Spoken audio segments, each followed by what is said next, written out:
bonsoir à toutes et à tous. J'espère que vous avez passé un agréable week-end et que vous avez profité de la vie des vôtres, de votre famille, de vos maisons, de vos occupations, en tout cas celles que vous aimez, et que ce lundi a été tout aussi agréable, chers amis. Vous êtes sur Europe 1 et c'est votre libre antenne, c'est-à-dire que je vous accueille un peu chez vous, puisque vous le savez, cette émission c'est la vôtre, c'est celle où vous pouvez vous exprimer, vous raconter et peut-être ensemble nous pouvons trouver des solutions à des problèmes éventuels qui traversent votre quotidien.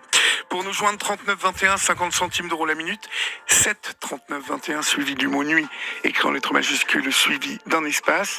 Pour le reste, vous le savez, les mails c'est à libreantenne@europe1.fr et vos messages en privé à Florian ou à Julia sur notre groupe de parole Facebook Yann Moix, Olivier Delacroix, la Libre Antenne ou l'Antenne Libre, où vous pouvez adresser à ces deux jeunes gens vos messages en privé. Bien évidemment, nous vous recontacterons dans les plus brefs délais. Et puis pour ceux qui sont un peu plus sur le spontané, ce soir, vous pouvez faire le 39-21 à tout moment, soit pour intervenir sur l'un des témoignages qui se déroulent, soit pour nous parler et pour passer à l'antenne. Voilà, il est 23h10, votre libre antenne du lundi, c'est parti. Olivier Delacroix est à votre écoute sur Europe 1. Et pour débuter cette émission, nous attaquons avec Émilie au 39-21. Bonsoir Émilie. Bonsoir, merci de me recevoir sur l'antenne. Je vous en prie. D'où nous appelez-vous Émilie ? Là actuellement je suis dans le sud, dans les Alpes à Saorge, mais moi je vis dans le nord. D'accord, très bien. À Waterloo, à la frontière belge. D'accord, et quel âge avez-vous ? Moi j'ai 39 ans. D'accord. Qu'est-ce qui vous amène Émilie, dites-moi ? Alors le 14 de ce mois-ci, il y a eu le jugement du juge des enfants pour mes enfants. Oui. Et pour finir, le verdict sera donné le 28. Et c'est un énorme stress, j'ai besoin de témoigner pour parler de la situation, et pour les autres parents, et pour mes enfants. Alors, que se passe-t-il exactement, dites-moi. Alors, en janvier 2020, on m'a enlevé les enfants pour le syndrome d'aliénation parentale sans aucune preuve, avec des faux rapports, avec des fausses expertises. Quand je dis des fausses expertises, c'est par exemple, la psychiatre me dit j'ai pas besoin de vous expertiser, j'ai déjeuné au restaurant avec la juge qui m'a dit de me fier à ses notes et de ne pas vous expertiser. Et à partir de cette expertise-là, qui n'a pas été faite, on m'a pris mes enfants. Et du jour au lendemain, donc en janvier 2020, pas de vacances scolaires, pas de mercredi, en sachant qu'on faisait l'école à la maison depuis leur naissance, et que mon fils a une maladie grave, une méningo-encéphalite, il y avait kiné, ortho, ergo, enfin tout ce qui, par rapport à la maladie, tout a été arrêté du jour au lendemain. Pourquoi l'école à la maison pour tous les enfants, dites-moi ? Je faisais l'école à la maison par un choix déjà avant de me marier, c'est-à-dire que avant de rencontrer le père, j'avais déjà cette idée-là et il savait, il était d'accord. D'accord, pourquoi ? Je peux vous demander pourquoi ? Je pense que c'est parce que je me suis beaucoup ennuyé à l'école et que j'avais la capacité aussi d'enseigner à mes enfants. Et que c'est autorisé en France, donc oui, c'est autorisé. C'est autorisé, c'est vrai. Voilà, pourquoi pas, comme j'ai la possibilité. Il y a du bon et du mauvais à l'école, comme dans l'école à la maison, mais l'école à la maison, ça m'a toujours attiré. D'accord. Et les enfants, c'était bien pour eux. Oui, justement, ouais. Ils ont goûté à l'école Montessori quand j'étais tout petit, 1 an. Oui. Et puis ensuite, ils faisaez beaucoup d'activités extrascolaires, du tennis, des clubs de dames. Oui, d'accord. D'ailleurs, on avait rencontré le maire. Oui. Ça, vous les faisiez, faire des activités avec d'autres enfants. Oui, il n'y avait pas de problème à ce niveau-là. D'ailleurs, juste avant qu'on m'enlève les enfants, le juge des affaires familiales m'avait donné le droit d'école à la maison. Parce qu'on essayait de me l'enlever. D'accord. Celui qui est malade. Non, les deux. Il était petit encore, il n'avait même pas 7 ans. Donc c'était à 7 ans le CP obligatoire. D'accord. Donc celui qui était malade, ça a arrangé. Parce que de toute façon, il ne pouvait plus aller à l'école. Il ne parlait plus, il ne marchait plus. Du jour au lendemain, il y a une méningo-encéphalite qui courait dans le jardin. Et d'un coup, il bave, il fait pipi, caca sur lui. Et il ne parle plus, il ne marche plus. C'est une méningo-encéphalite foudroyante. Oh là là, c'est incroyable. Ça, c'est la première fois que j'entends parler de ça. C'est une grave épreuve. Il y a un film qui s'appelle Brain on Fire. Oui. Et qui parle de cette maladie qui est très très rare. Oui, c'est la première fois. Il n'y a pas de traitement. Le seul traitement, c'est la rééducation. Donc, on a fait 2800 rendez-vous auxquels le papa n'a pas participé du tout. Et on était en divorce. Alors, qu'est-ce qui s'est c'était- passé avec ce papa? Dites-moi.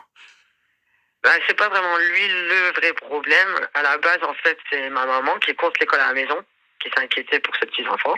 Oui. Et du coup, avec le père, elle a incité à faire un complot à deux pour essayer de m'enlever les enfants, afin qu'elle elle puisse s'en occuper, les mettre à l'école et que lui puisse avoir les allocations familiales. Lui, il était attiré quand même par le côté pécunier. Donc, D'accord. il m'a même, ouais, c'est un ex-mari qu'on a divorcé en bon terme, mais qui n'était pas assidu pour les enfants. Il pouvait être des mois sans les contacter. Il venait pas un week-end sur deux, il les prenait pas à moitié des vacances. C'est pour ça d'ailleurs que j'ai eu la garde, le droit d'école à la maison, des félicitations. Et le papa, il a été humilié à la JAF. Mais un mois après, une juge des enfants a décidé que j'étais une mauvaise maman. Je vais vous dire les mots qu'elle a dit, c'est choquant. Hein. Dès que je suis rentrée dans son bureau, elle m'a dit c'est vous la folle qui avez noté mon dossier, parce que j'ai corrigé les fautes d'orthographe de son dossier. Quand je l'ai consulté, on a le droit de consulter les dossiers avant le tribunal. Allô? Oui, oui, je suis là, je vous Oui, écoute. on a le droit de les consulter. Je parle aussi pour les autres parents peut-être qui m'écoutent et qui connaissent le système. Et quand je l'ai consulté, je ne savais pas, on n'a pas le droit de la noter. Donc, ce qui paraît logique de soi, mais pour moi, c'était pas logique. J'ai vu des fautes, j'ai corrigé les fautes. Un an après, je vois la juge. Je rentre dans son cabinet, elle me dit c'est vous la folle qui avez annoté mon dossier, je vais vous enlever vos enfants. Je suis pas encore assise, la greffière ne note pas encore. Donc déjà, Oui. ça commençait mal. Et elle avait insisté pour enlever les enfants le jour même, mais la service de situation dit que c'était pas possible. Que les enfants n'étaient pas scolarisés, qu'Ahmed avait énormément de rendez-vous médicaux, que c'était pas possible de mettre ça en place tout de suite. Elle leur a donné 6 mois. Et en janvier 2020, ils les ont enlevés. Quand j'ai demandé à la juge pourquoi vous les enlevez, parce que j'ai fait exactement tout ce qu'on me demandait, moi, pendant les 6 mois. Je les ai mis à l'école, j'ai fait vraiment tout à la lettre. Et elle a dit parce que vous leur retournez le cerveau. Et mon avocat m'a expliqué le syndrome d'aliénation parentale, qui est pas un motif pour enlever des enfants et priver de tout contact. C'est-à-dire c'est moi qui les conduisais à l'ortho, kiné, ergo, école, qui faisais tout avec eux. Le papa, il les voyait 2 fois par mois, c'était déjà beaucoup. Et du jour au lendemain, je les ai plus, même pas le mercredi, même pas les vacances. Et comme il y a le confinement, on a été presque 3 mois sans contact. D'accord, donc ça fait depuis 2020 qu'ils Voilà. vous ont été enlevés. Quel âge Voilà. ont-ils, Et ces je restais enfants? placée chez le papa. Donc maintenant, ils ont 9, bientôt 10 et 12, bientôt 13. D'accord. Parce qu'il y en a un qui est né le 8, 9, 10 et l'autre le 2, 2, 13. Et ensuite, donc ils vont chez le papa, placement inversé, je les vois un week-end sur deux, je les vois aller de plus en plus mal. Donc je me dis au début, c'est peut-être parce que je leur manque. Et ensuite, je vois que c'est plus grave, parce que le petit va vraiment beaucoup plus mal. Et le grand, il n'arrête pas de me dire que son petit frère, il y a un problème.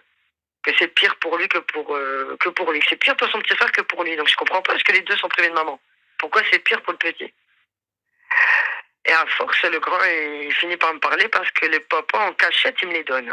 Parce que lui aussi, il n'est pas d'accord. Les enfants me réclament tellement, ils habitent au bout de la rue, ils peuvent pas me voir, c'est... Personne ne comprend, ni le boulanger, ni le... Ah oui, vous le êtes kiné, vraiment ni l'ortho. voisins. Vous êtes voisins. Oui, il habite à 2 rues. C'est lui qui a emménagé dans mon quartier. D'accord, d'accord. Et donc, du coup, personne n'a compris. Tout le monde était choqué. Hein. Même le SOS médecin, parce que mes enfants ont fait une crise d'angoisse avant d'aller chez leur père. Et ils disaient, mais non, t'inquiète pas, on va pas t'enlever à ta maman. Je dis, mais si, demain, ils viennent les chercher demain à 10h. Avec leur valise pour aller habiter chez leur père. Et moi, je les voyais que le week-end. Donc, au bout d'un an, le grand, il m'avoue que le petit subit des sévices sexuels de la part des enfants de la belle-mère, qui sont plus âgés, avec qui ils vivent. Qui ont quel âge? Le petit garçon, il a presque 2 ans de plus que le mien. Et la fille, elle doit avoir 4 ans de plus. Donc, D'accord. ça a commencé, il avait 5 ans et demi, en été 2018. Donc, Et ça, il ne vous en parle pas du tout, le petit? il me dit toujours que les 2 autres enfants, qu'on va dire N et M, Oui. ils les embêtent. Ils rentrent dans leur chambre, ils rentrent dans la salle de bain, ils leur baissent le pantalon, ils les embêtent. D'accord. Moi, j'en parle aux services sociaux, ils me disent c'est des jeux d'enfants, faut pas que je vois le mal où il est pas. Ah oui, Sinon, se baisser je le verrai plus mes pantalon, enfants. c'est des jeux médiation. d'enfants. Donc, Voilà. Et ça arrivait à l'école devant les autres enfants, ça arrivait à la plage, ça arrivait. C'était comme un harcèlement. Et moi, je me suis dit, apprends à te défendre. J'ai essayé de trouver une solution parce que moi, je suis allé voir le petit à l'école, à la sortie d'école. J'ai dit, arrête d'embêter mon fils. On m'a porté une plainte pour agression sur mineur. mhm. Donc, j'ai juste dit, arrête d'embêter mon fils.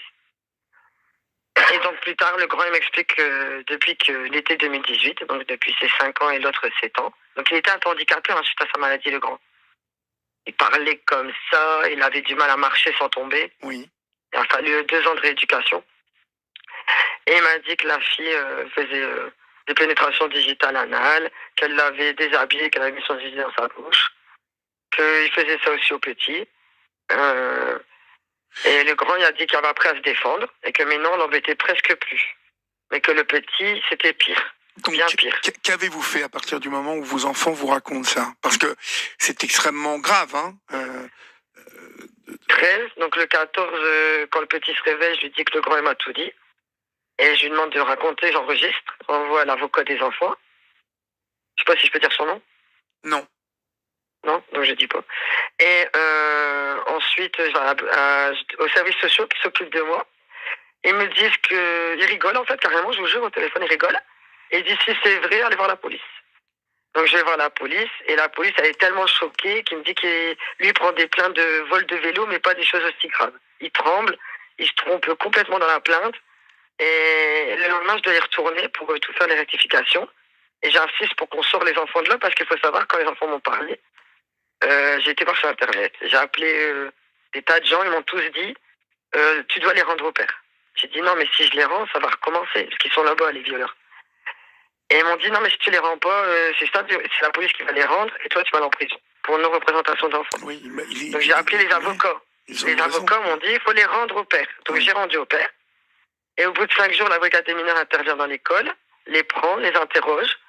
Et selon mes enfants, que je crois, les policiers m'ont dit soit tu mens, soit tu es homo, machin truc. Donc homosexuel, mais le petit n'a pas voulu dire le mot. Le policier m'a dit je suis homo, machin truc. Ou je mens. Il m'a dit pourquoi t'as dit parler c'est s'en sortir, je ne veux plus parler à la police, plus jamais. Et j'ai su plus tard par mon avocat, 1 an et demi plus tard, le rapport de police qui est choquant. Il parle de couper dans le zizi, il parle qu'il ferme la salle de bain à double tour, mais que l'autre arrive à rentrer, qu'il lui baisse tout le temps le pantalon, qu'il frappe, qu'il l'humilie, qu'il l'embête tout le temps. Et les enfants ils m'ont dit qu'ils ont parlé de sodomie, de pénétration des doigts dans le derrière, mais que les policiers, ils les embêtaient, leur disaient c'est pas possible. Et les deux m'ont dit le même témoignage, alors que les deux ont été interrogés séparément. Est-ce que vous avez été accusé, vous, d'avoir monté la tête de vos enfants? Pas vraiment, plus ma mère. Ils ont dit que ma mère avait peut-être monté la tête sur eux, mais c'était pas possible parce qu'elle n'avait pas de contact avec eux. Dans les dossiers, par exemple, j'ai marqué que la JAF m'a donné 1 semaine mes enfants et je les ai donnés à ma mère. C'est jamais arrivé. C'est le père qui me les a donnés 1 semaine en cachette et je les ai gardés. Je ne jamais donné à ma mère ni à personne. Et les enfants, j'ai des vidéos, des photos. Quand vous avez vos enfants en secret, comme ça, c'est le père qui vous les donne? C'était à Noël. Donc c'est là qu'on a recréé un lien, parce que je les avais vus que quelques jours sur l'année, moi. Oui. Et toujours mal. Et je les emmenais à Bellouard, à la mer, enfin, le peu que je les avais, c'était chargé, hein. On allait à des parcs. J'essayais de faire intense en 2 jours. Et 4 jours par mois. Et donc à Noël, on s'est rapprochés. On a repris les petits déj ensemble. On a passé plus d'1 semaine ensemble. Et c'est là que quelques semaines après, ils se sont mis à parler. Ils disaient, j'ai un secret, je te le dirai. Moi, je pensais à un bizutage au tennis, un problème à l'école. Et puis après, ils m'ont parlé, donc j'ai prévenu la police, elle les a rendus au père. Donc là, je vous imagine pas ce que j'ai ressenti. J'ai récupéré les enfants 2 semaines après, qui m'a dit qu'il s'est refait violer 3 fois et qu'il a eu de la chance parce que la 2e semaine, les enfants ils étaient dans le sud. Donc il n'y a pas eu de viol, il a été violé que 3 fois, il m'a dit. Violé, vous entendez quoi par là, par le garçon? Il m'a dit c'est le zizi entre les fesses. Plus tard, 2 ans après, quand mes enfants ils me parlent de ça, j'ai fait le rapprochement. Je me suis dit, en fait, c'est vrai, il y a 2 ans, il avait dit ça. Il avait dit Magali à mes zizi d'Amel, enfin, oui. Dans sa bouche, donc, donne des autres prénoms. Et de toute façon, maintenant, vous les avez dit, donc les prénoms... Non, c'est des autres prénoms. C'est d'autres prénoms, d'accord, ok. Oui, voilà. Bon. Pour pas qu'il y ait des problèmes. Oui. Et donc, du coup... vous en êtes où, là? On avait toutes les preuves. Oui. L'affaire a été classée tout de suite, sans suite. Tout de suite, sans qu'on m'interroge, sans qu'on demande aux voisins ou à personne. Personne n'a été interrogé. J'ai donné des journaux intimes, des dessins que j'ai jamais récupérés. J'ai dit ça. Il avait dit Magali à mes zizi d'Amel, enfin, dans sa bouche, donc donne des autres prénoms. Et de toute façon, maintenant, vous les avez dit, donc les prénoms... Non, c'est des autres prénoms. C'est d'autres prénoms, d'accord, ok. Oui, voilà. Bon. Pour pas qu'il y ait des problèmes. Oui. Et donc, du coup, Vous en êtes où on là, avait toutes les preuves. Oui. L'affaire a été classée tout de suite sans suite. Tout de suite, sans qu'on m'interroge, sans qu'on demande aux voisins ou à personne.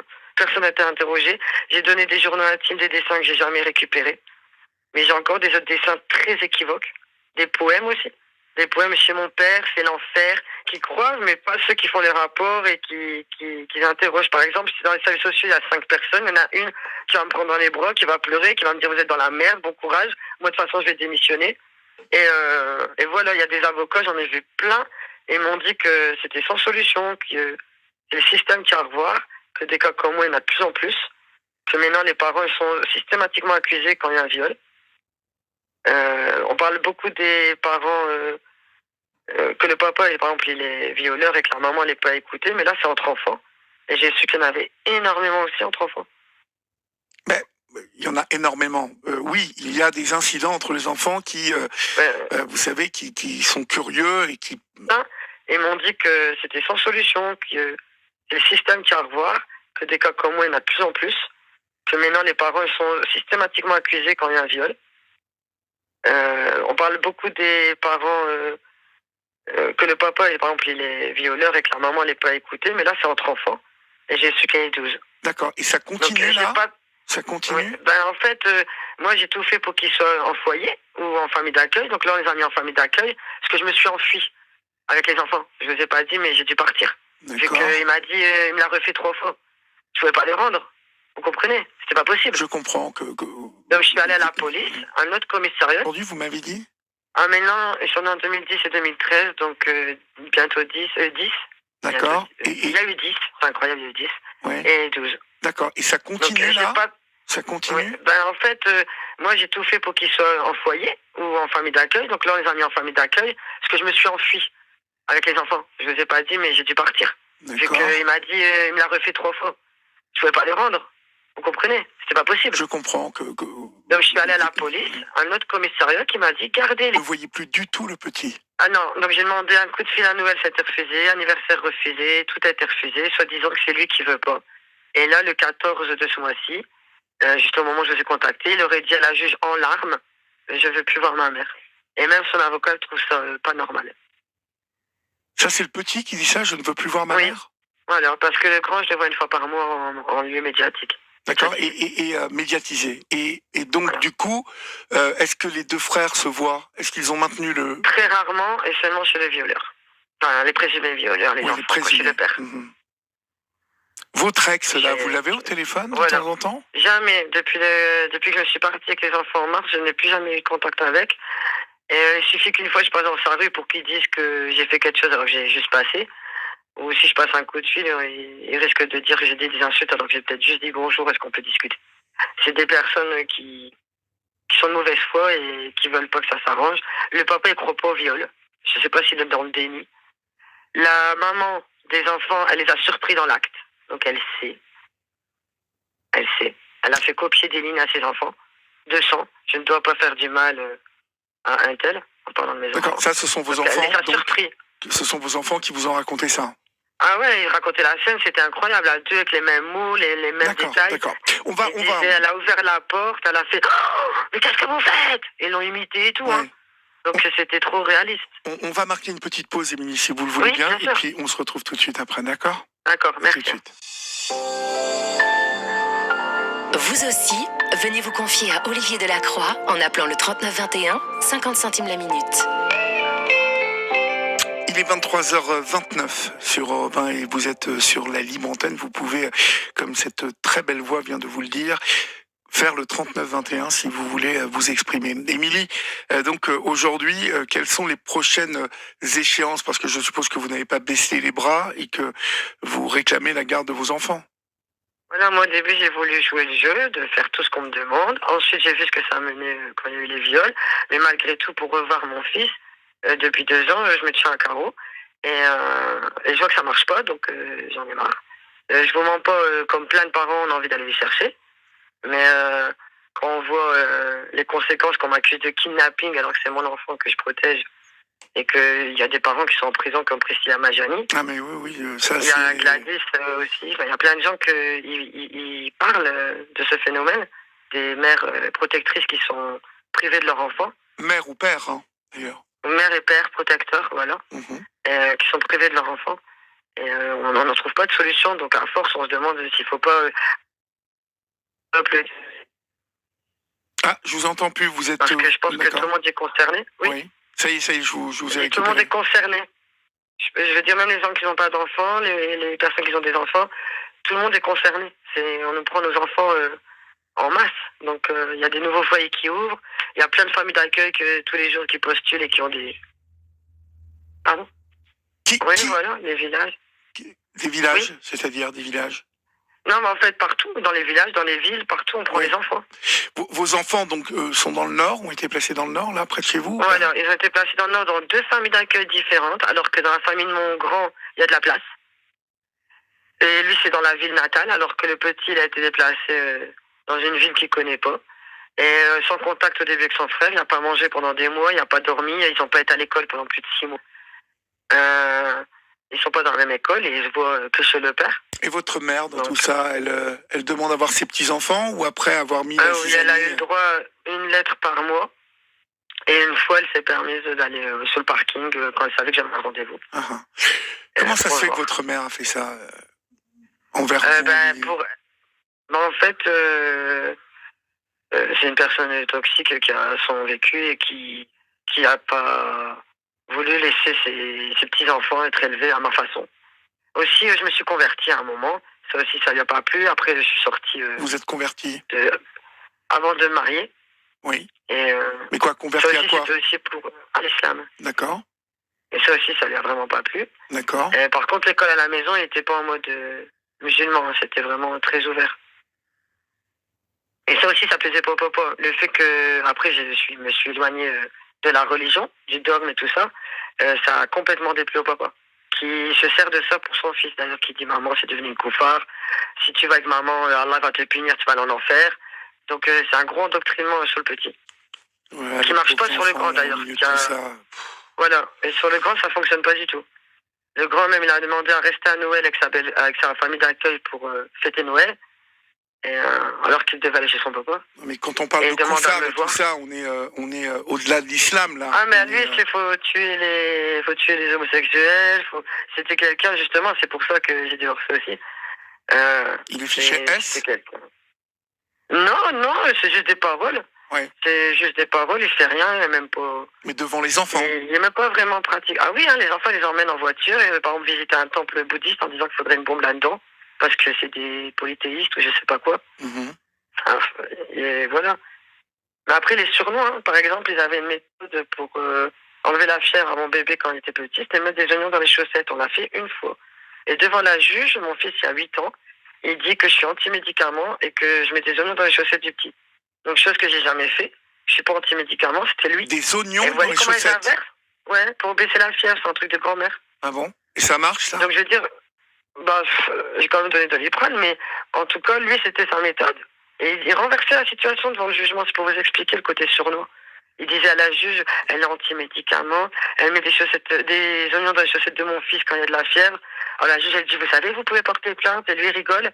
Alors que c'est son idée à lui quand le petit avait 2 mois, donc il y a 8 ans.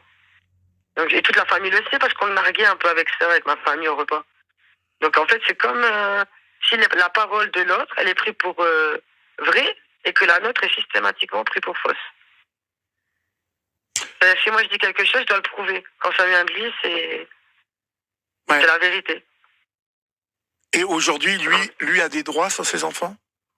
Non, moi j'étais déchu de toute autorité parentale. Donc j'ai pas les butins de mon fils, je sais pas quand il est malade. Le grand, il a eu la main broyée dans un portail, j'ai pas été mis au courant. Il a même pas été conduit à SOS. Il a des graves conséquences à ses doigts. Et donc j'ai pas été là pour l'opération. Et ça fait 2 ans, 2 ans que je suis sorti de la vie des enfants. Parce que la première année, je les avais un week-end sur 2, mais j'allais encore voir l'ergo, les professeurs. Je faisais quand même des choses. Là, j'ai plus accès à rien, je sais même pas quelle école il est. Donc on m'a pris mes enfants, on m'a pris le rôle de maman. Mais il n'y a pas de raison. Je veux dire, pour le bien des enfants, même les médecins qui j'ai parlé, ou les psys, parce qu'on m'a enfermé en psychiatrie quand on m'a arrêté. On vous a enfermé en psychiatrie, pourquoi? Parce que dans le cachot, quand le policier a dit on rend les enfants au père, j'ai entendu au téléphone, j'ai pété un plomb. Et d'ailleurs, les enfants devaient être rendus au père, mais dans l'avion, le petit a parlé des viols. la personne qui les a accompagnés a refusé d'obéir à la hiérarchie. Elle les a pas rendus au père. C'est pour ça qu'ils ont été placés en foyer d'urgence et en famille d'accueil. Parce que la juge avait téléphoné au commandant d'ici et au foyer d'ici pour qu'ils les rendent au père. D'ailleurs, la juge elle a dit je suis comme Dieu, je fais ce que je veux, les lois en France sont mal faites. Et elle a levé la main de la greffière en disant ça. Et elle ne laissait pas parler l'avocat. En Quand tout cas, l'avocat parlait, disait chut. on se dit qu'au milieu de tout ça, ces enfants doivent être extrêmement perturbés, malheureusement. Et peut-être encore abusés sexuellement. Il y a aussi une demi-sœur là-bas. Donc les petits m'ont dit que... Une demi-sœur où ça, dans la famille d'accueil? Non, chez le papa. Chez le papa, où ils vont le mercredi et un week-end sur deux quand même, toujours? Donc, voilà, il y a un enfant avec cette femme. Et les petits frères et sœurs, les demi, donc les présumés violeurs, il a dit, il met des doigts où elle fait pipi, où elle fait caca, quand le bébé hurle, ça les fait rire. Donc j'ai fait le 119, j'ai été au commissariat, et personne n'a jamais rien fait pour cet enfant. Parce que ça vient de moi qui a dit que mes enfants m'ont dit ça. Bon. Donc, si je comprends bien dans cette histoire, les fonctionnaires de police estiment que ce sont des enfants qui disent, en tout cas, qui racontent des trucs, qui ne croient pas. Enfin, personne ne croit vos enfants, en fait. Je pense qu'ils savent. Hein. Je vous mens pas. Je pense qu'ils ont pris mes enfants, mais que c'était des personnes malveillantes. Parce que je suis tombé sur un autre commissariat. Ils avaient un autre discours. Ils étaient en bienveillance, alors qu'à Roubaix, ils rigolaient de moi et ils se moquaient complètement de moi, en fait. Mais moi, j'ai rien dit. Je me suis dit, peut-être ils se moquent pas, j'ai laissé le bénéfice du doute, j'ai laissé aller chercher les enfants, intervenir, et les enfants ils m'ont expliqué qu'avec la police, c'était horrible. C'était vraiment horrible, ils disaient tu mens, jusqu'à ce qu'ils changent de discours. Ils disaient que c'est pas bien de mentir. Donc, la seule moyen, c'était la fuite. Qu'est-ce qu'il fait le papa dans la vie? Alors, quand j'ai rencontré, il était sans papier, il venait de Tunisie, et moi, je lui ai créé son entreprise de bâtiment. Et là, je pense que comme il a l'aide juridictionnelle, elle ne doit pas beaucoup marcher. Et sa femme, elle est en arrêt pour dépression depuis des années, depuis qu'elle est dans le Nord. Et ils ont eu la garde de mes enfants avant qu'ils parlent des viols. Ouais. Bon. Donc, et ils n'en voulaient pas. Hein. Je ne vous mens pas qu'ils n'en voulaient pas, c'est pour ça qu'ils me donnent en cachette. Ils me disaient même, mais qu'est-ce que tu as fait pour en arriver là? Donc, ce qui est fou dans votre histoire, c'est qu'il ne semble pas vouloir les enfants. Il vous les refile en cachette. Et puis, il voulait l'argent. Il voulait l'argent. Il voulait l'argent. Ouais. Ah oui, il l'a dit, il était en rage quand il a su que j'avais une MDPH. Mais en rage. Parce qu'il ne savait pas que j'avais la MDPH pour Ahmed. Le plus grand. D'accord. Bon, écoutez, j'espère en tout cas que... Je ne sais pas là, comment... on a le verdict le 28 et je suis très, très inquiète parce que le 14, elle a voulu lever le placement. Et avec mon avocat, on a fait valoir l'article 514 du Code civil pour dire de ne pas exécuter tout de suite le jugement. Et du coup, elle a dit, je rendrai ma décision dans 2 semaines. Lever lever le placement, ça veut dire que les enfants retournent chez le père. Oui, d'accord. Donc ça fait... Qu'est-ce qu'on me conseille de faire dans ce cas-là? Je ne sais pas. Je ne sais pas. Je peux pas vous dire parce que... Si un auditeur a une idée. Oui, parce ou que... si toute la France veut venir avec moi les chercher. Le souci, c'est qu'aujourd'hui, vous êtes dans un imbroglio total puisque personne n'entend visiblement les enfants lorsqu'ils évoquent ces problèmes d'agression. Mais quelles preuves y a-t-il? Dites-moi, qu'est-ce que vous appelez des preuves? Parce que visiblement, même à la brigade des mineurs... Les enregistrements que j'ai envoyés. Oui. Les enregistrements des enfants qui parlent que j'ai envoyés, les dessins, les le comportement, le certificat médical, les signalements de l'ergo, qui disaient qu'ils avaient mal au ventre à chaque fois que j'achète. Et malgré tout ça, les enfants restent, sont toujours donc livrés à ces violeurs potentiels. Voilà, le mardi soir, le vendredi, un week-end sur 2 et la moitié des vacances. Moi, je vais vous dire. Hein, surtout pour le petit. Oui. Je vais vous dire, vraiment, je vous dis, je vous parle avec mon cœur de parent. Je ne pourrais pas laisser mes enfants dans cette situation-là. Justement, moi, je suis allé les chercher, donc je les ai enlevés. Et maintenant, à chaque fois que j'ai voulu faire ça, on me disait, mais tu vas les traumatiser parce que tu vas te refaire arrêter. Et ils vont te changer de famille d'accueil. Et voilà, donc je me dis, comment on fait? Parce que moi, en fait, là, je suis dans le sud, parce que je ne supporte plus d'être dans le même quartier et que je ne peux pas aller les chercher. Là, vous êtes dans le sud, là? Voilà, je m'éloigne, même des fois, je vais ailleurs. Vous laissez tomber, moi, quoi? Non, je m'éloigne, non, je retourne voir mon fils tous les mois à mes rendez-vous, Ouais. non, je laisserai jamais tomber. D'accord. Jamais, jamais. Je dis juste que pour éviter de les kidnapper, des fois je m'éloigne.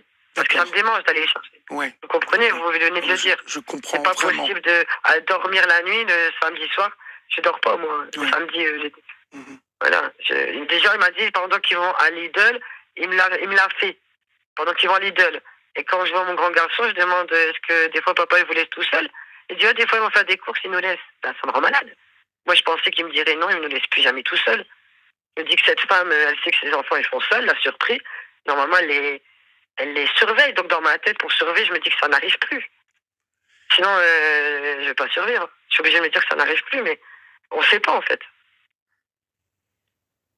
Donc, Vous n'avez voilà, plus après, aucun pourquoi est-ce contact que... en plus avec le père? Plus aucun. Non, non, j'hésite à l'appeler, mais de toute façon, il a un discours toujours pareil. Et voilà, quoi, il a la haine sur moi, que j'ai enlevé les enfants. Et puis, il était pervers, hein. Il m'a déjà dit, je vais tout faire pour que le petit m'aime et qu'il t'aime plus, des choses comme ça.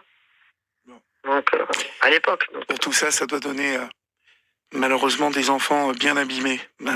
Par Bah tout... justement, moi, je me dis que il faut qu'il survive parce qu'il m'a quand même dit 2 fois je cherche un moyen de me donner la mort. Donc, il avait 7 ans et on mangeait en septembre. C'est comme ça que son frère, il a fini par parler. Parce qu'il a bien vu que son petit frère, ça allait plus aller. Donc, Mais non, personne c'est très, dans très cette grave. histoire, un psychologue, un psy, ils n'ont pas été évalués, les enfants, psychologiquement? Personne Si, n'a et su justement, dire que ces enfants étaient si. soit perturbés ou soit raconter la vérité. Change, par exemple, quand il y a une éducatrice qui me croit, qui me dit de toute façon ça se voit que c'est vrai ce que vous dites, eh ben l'éducatrice elle est remplacée. Quand par exemple il y a eu un psy, mon fils au début ils me l'ont pris, il a vu un psy, et après il l'a plus vu. Et maintenant que ça va très très mal, on me dit ça, on dit votre fils va très très mal. Je dis ah bon ben je veux faire quelque chose. Non, on veut juste vous prévenir qu'il va très très mal et que ben justement c'est pas le moment de reprendre contact avec vous.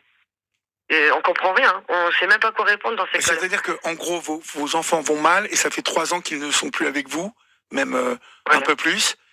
Et, Voilà, le grand ça va un peu, hein, le grand je vous mens pas, il a l'air d'aller bien. Je le vois tous les mois et il est tombé dans une bonne famille et il n'a pas subi des viols de la part du garçon comme le petit.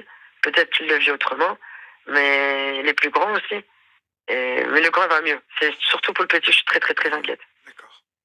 Bon, bah, écoutez... Lui, normalement, il devrait être dans la famille d'accueil du grand, déjà ensemble parce qu'il y a de la place, et il devrait plus voir le père sans surveillance ou la nuit, quoi. Normalement, oui. Voilà, il devrait me protéger. Tenez-nous au Et aussi, courant. mes enfants, non, ils n'ont pas été interrogés avec le protocole, avec une caméra, devant les policiers. Ils ont été interrogés dans une salle sans caméra. Ça, c'est pas normal. C'est pas normal. Non. Donc, pour des faits aussi graves.